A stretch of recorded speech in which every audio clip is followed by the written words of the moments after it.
हुर्र,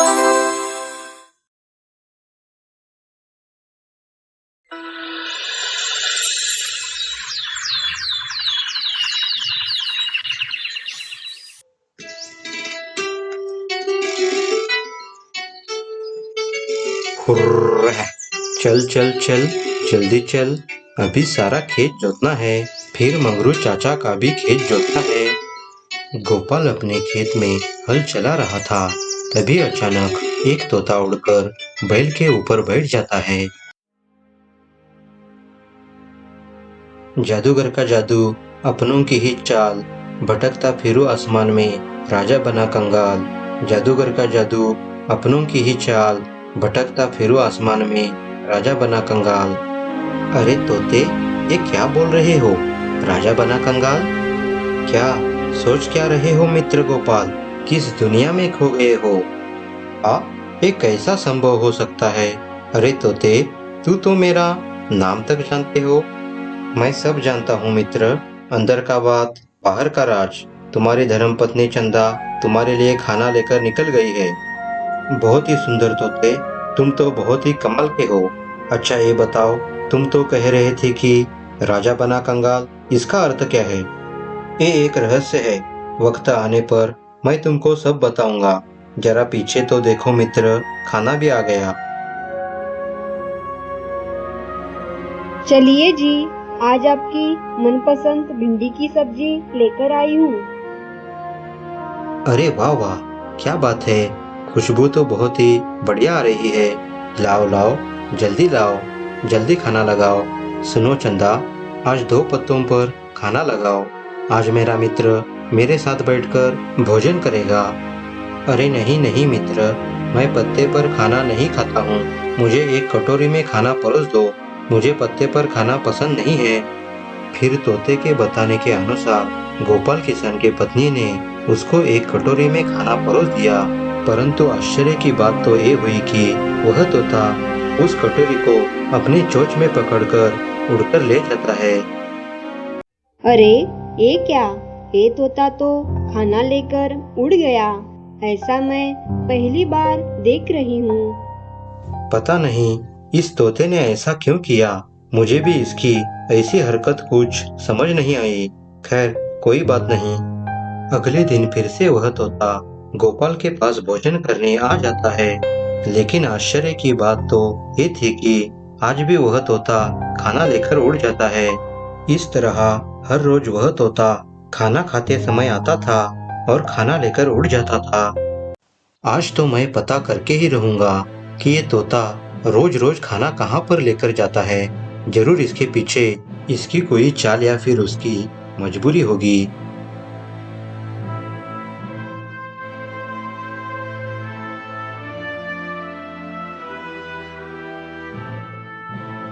हे ऊपर वाले, ये किस जन्म की सजा तू मुझे इस जन्म में दे रहा है? एक राज्य की रानी होकर भी मैं इस गुफा में बंद हूँ। पता नहीं इस कैद से मुझे मुक्ति कब मिलेगी।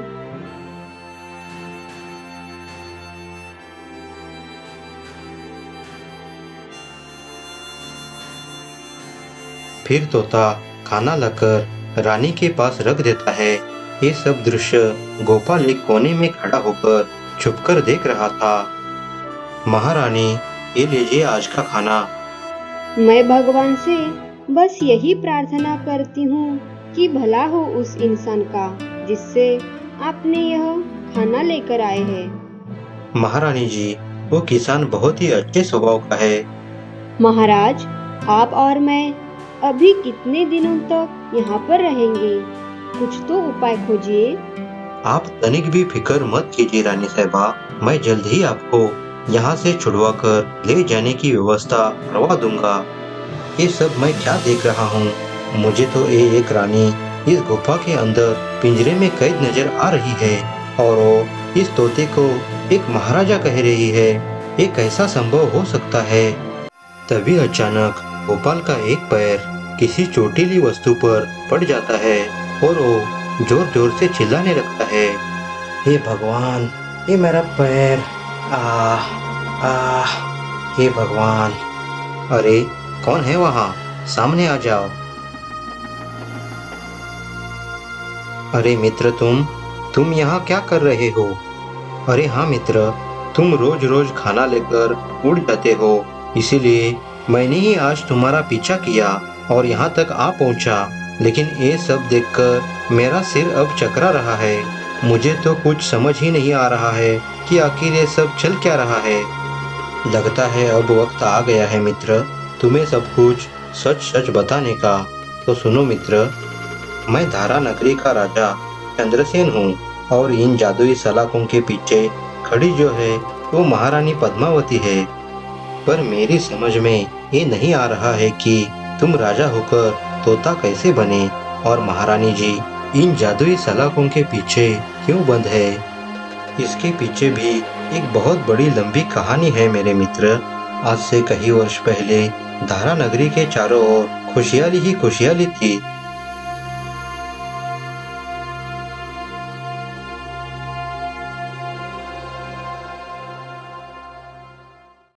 राजन, आपके दोनों ही पुत्र सभी विद्याओं में बहुत ही निपुण हो गए हैं। आपका बहुत बहुत धन्यवाद गुरुदेव। आपने मेरे दोनों ही पुत्रों को इतनी अच्छी शिक्षा दी।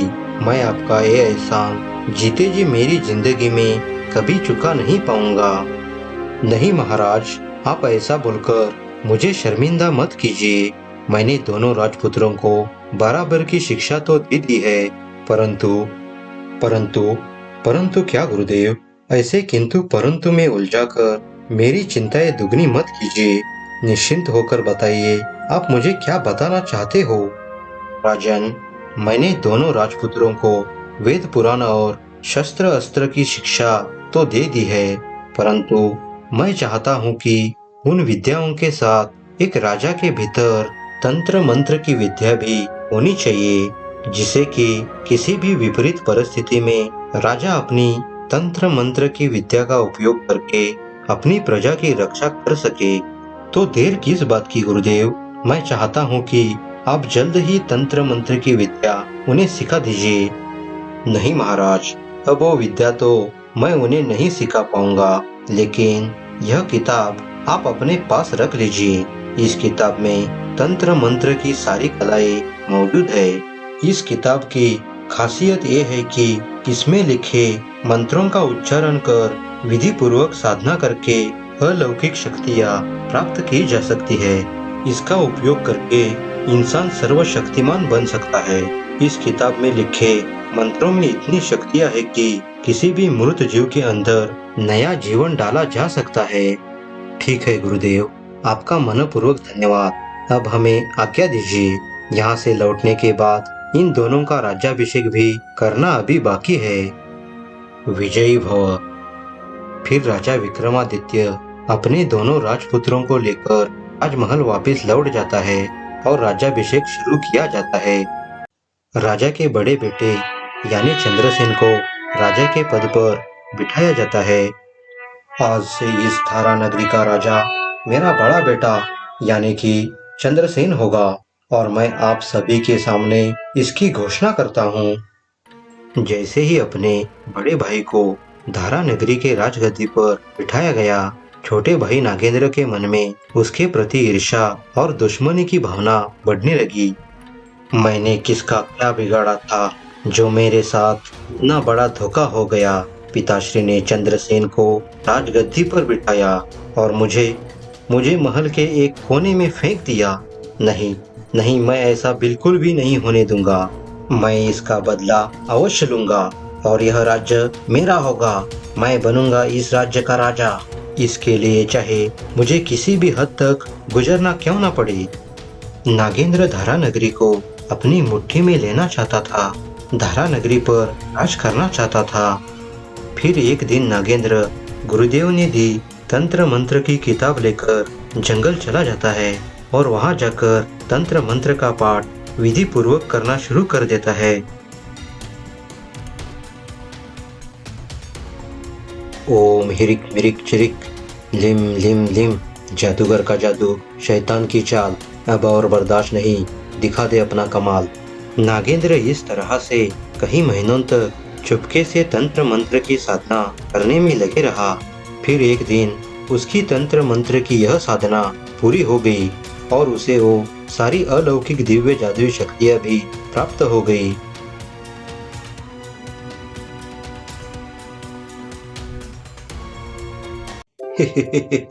आज मेरी तंत्र मंत्र की साधना पूरी हो गई।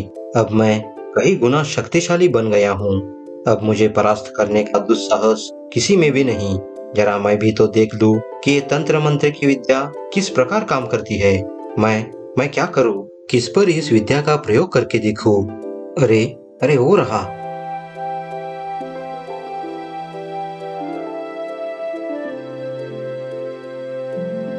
ये तो किसी जानवर की हड्डियां पड़ी हुई है। चलो इस पर अपनी तंत्र मंत्र की विद्या का प्रयोग करके देख लेता हूँ। ओम हिरिक मिरिक चिरिक लिम लिम लिम। जादूगर का जादू, शैतान का जाल, इस हड्डियों में भर दे जान, दिखा दे अपना कमाल। जैसे ही नागेंद्र उन हड्डियों को देखकर अपना मंत्र पूरा करता है, वो हड्डियां पुनर्जीवित होकर एक हिरण में बदल जाती है। अरे वाह, ये तो सच में ही जिंदा हो गया। इसका मतलब अब मेरे पास दिव्य शक्तियाँ आ गई है। चलो अब राजमहल चलते हैं। अब तो मेरी राजा बनने की ख्वाहिश पूरी होने वाली ही है।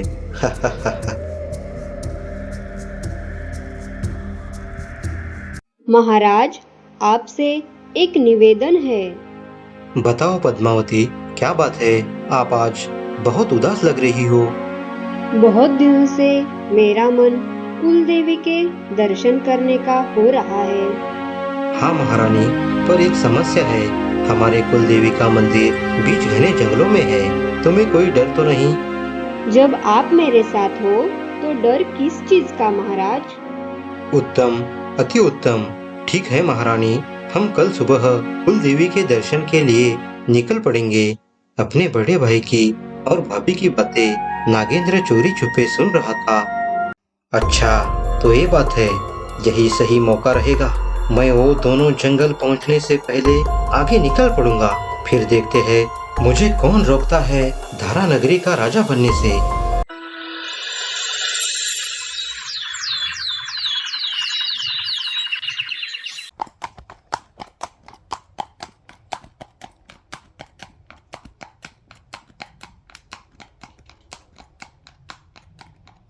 सैनिकों, जंगल बहुत ही घना और डरावना है, इसीलिए चलते समय थोड़ी सावधानी से आगे आगे बढ़ो। अरे जरा देखो तो, इतने घने जंगल में भी कोई चलकर हमारी तरफ आ रहा है। जरा देखो तो कौन आ रहा है। अरे नागेंद्र, तू इतने घने और डरावने जंगल में क्या कर रहा है? इस जंगल में धारा नगरी का राजा बनने की तैयारी कर रहा था। मैं कुछ समझा नहीं छोटे भाई, तुम कहना क्या चाहते हो? मैं तुम्हें मारकर इस राज्य का राजा बनना चाहता हूँ। बड़े भैया, कैसी लगी आपको मेरी योजना? नागेंद्र, तू पागल तो नहीं हो गए हो ना? अपने बड़े भाई के इतना कहते ही नागेंद्र तंत्र मंत्र का जाप करने लगता है। ओम हिरिक मिरिक चिरिक लिम लिम लिम। जादूगर का जादू, शैतान का जाल, अब देरी बर्दाश्त नहीं, दिखा दे अपना कमाल। फिर नागेंद्र ने अपने बड़े भाई को एक तोता बना दिया और रानी पद्मावती को जादुई पिंजरे में कैद कर एक अंधेरी गुफा में रख दिया। नागेंद्र की तंत्र मंत्र की विद्या देखकर बाकी सारे सिपाही भी डर गए और राजा चंद्रसेन और रानी पद्मावती की मृत्यु किसी हादसे में हो गई ऐसा बताकर अगले दिन नागेंद्र को धारा नगरी का राजा बना दिया गया। तो गोपाल भाई, ये थी मेरी एक राजा से तोता बनने की कहानी। सच में ये आपके साथ घोर अन्याय हो गया है। क्या इस कपटी षड्यंत्र को समाप्त करने का कोई उपाय आपके पास नहीं है? इसका उपाय तो सिर्फ और सिर्फ गुरुजी ही बता सकते हैं। हमें उनके पास जाना चाहिए। ठीक है मित्र, अभी रात होने वाली है। अब मैं अपने घर चला जाता हूँ। कल सुबह हम दोनों गुरुजी के आश्रम के लिए निकल पड़ेंगे।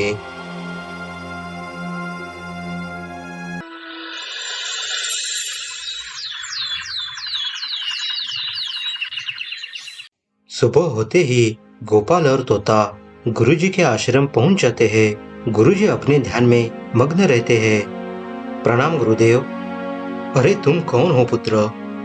गुरुदेव, मैं राजा चंद्रसेन हूँ। फिर तोते ने सारी आपबीती अपने गुरुदेव को बता डाली कि कैसे तंत्र मंत्र का उपयोग करके नागेंद्र ने उसे तोता बनाकर राजगद्दी हासिल कर दी। राजा चंद्रसेन, सच में ही तुम्हारी बातें सुनकर मन को बहुत ही दुख हुआ। राजगद्दी के लिए भाई भाई का झगड़ना कोई बड़ी बात नहीं है, लेकिन अपने स्वार्थ के लिए दैवी शक्तियों का उपयोग करना, ये तो राज्य और राज्य के लोगों के लिए बहुत ही खतरनाक साबित हो सकता है। मैंने राजा विक्रमादित्य को राज्य की भलाई और लोगों की सुरक्षा के हेतु उस किताब को दिया था। अब आप ही बताइए गुरुदेव, उस नागेंद्र को हम कैसे रोक सकते हैं? इसका केवल एक ही उपाय है। तुम्हें किसी भी हालत में उस किताब को यहाँ लेकर आना होगा। उस किताब में जादुई शक्तियों को रोकने का उपाय भी लिखा हुआ है। ठीक है गुरुदेव, हम उस किताब को लाने की पूरी कोशिश करेंगे। गुरुदेव, मेरे पास एक युक्ति है। क्या आप मुझे आपके जैसा बटवा और किसी पुराने जमाने का एक किताब दे सकते हैं? फिर गुरुदेव से एक बटवा और पुराना किताब लेकर तोता और गोपाल राजमहल निकल पड़े। सिर्फ मेरी और मेरी वजह से तुम्हें बेवजह तकलीफ हो रही है गोपाल भाई। अरे नहीं नहीं, ऐसा कुछ भी नहीं है। मैं एक गरीब किसान जरूर हूँ, लेकिन मेरे अंदर आज भी इंसानियत जिंदा है। मैं आप दोनों को इस मुसीबत से बचाने का पूरा प्रयत्न करूँगा। आप दोनों निश्चिंत रहिए। पता नहीं मैं तुम्हारा ये एहसान कैसे चुका पाऊंगा। बस थोड़ी देर और हम राजमहल पहुंचने वाले ही है। बातें करते करते वह दोनों धारा नगरी में पहुंच जाते हैं। अब आपसे बिछड़ने का वक्त आ गया है। हम दोनों का एक साथ राजमहल में प्रवेश करना ये संभव नहीं है।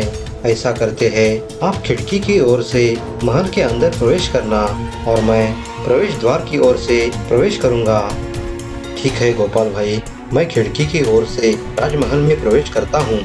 और हाँ गोपाल भाई, मेरी एक बात याद रखना, यदि अगर तुम्हें प्रवेश द्वार पर सिपाही अंदर जाने से रोकते हैं तो ये कहना।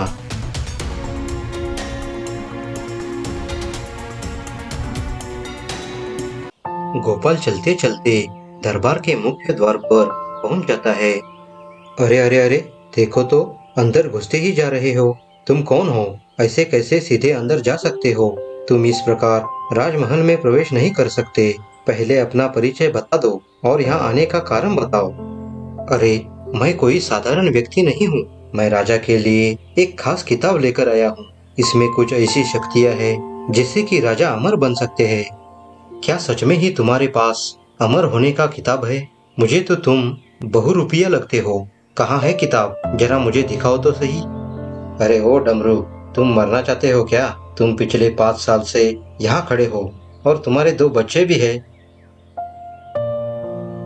ये तो मेरा नाम है, पर तुमको कैसे पता? देखो सैनिक, मुझे जाने दो, नहीं तो तुम बहुत पछताओगे। तुम्हारे पिछले सारे गलत करना मैं पूरी दुनिया को बताऊंगा। ठीक है, रहने दीजिए, मैं अभी तुमको अंदर भेजता हूँ। महाराज, मुख्य द्वार पर कोई अनजान आदमी आया है।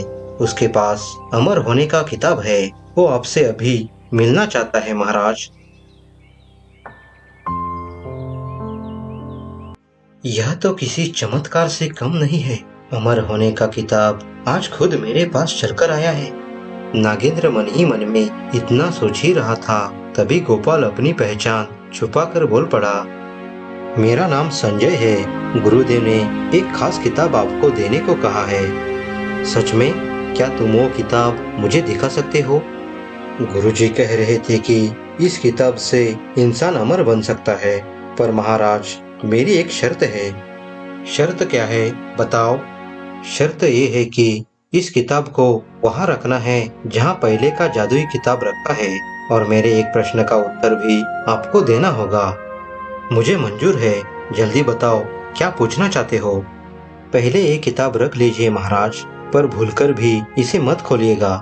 मैं कल सुबह फिर आऊंगा, उस समय मैं सवाल पूछूंगा। अभी फिलहाल मैं जाता हूँ।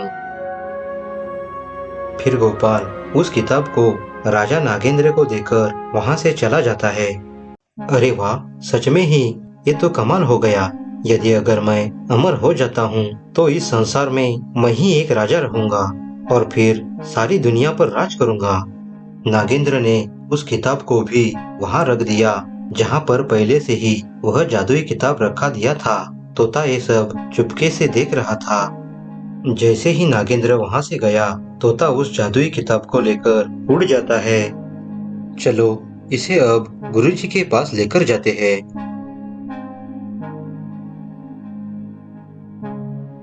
अरे यह तो वही किताब है। अब हमें उस मंत्र को जल्द से जल्द ढूंढकर निकालना होगा। अरे ये क्या, इसमें तो जादुई शक्ति को रोकने का मंत्र ही नहीं है। ये नागेंद्र तो बहुत ही शातिर है। लगता है जादुई शक्ति को रोकने वाले मंत्र का पन्ना ही फाड़कर फेंक दिया है। वह पन्ना ही इस किताब से गायब है। अब क्या करे गुरुदेव, लगता है मैं सारी जिंदगी तोता बनकर ही रहूंगा। नहीं मित्र, किताब में से मंत्र रोकने का पन्ना गायब हुआ तो क्या हुआ, मेरे पास एक युक्ति है और मुझे पक्का यकीन है कि हम उसे परास्त कर सकते हैं। वो कैसे मित्र, हम उसे कैसे परास्त कर सकते हैं? उसके पास तो मरे हुए को भी जिंदा करने की शक्ति है। उसकी यह ताकत ही उसे परास्त करने में काम आएगी। चलो अब हम दोबारा राजमहल चलते हैं।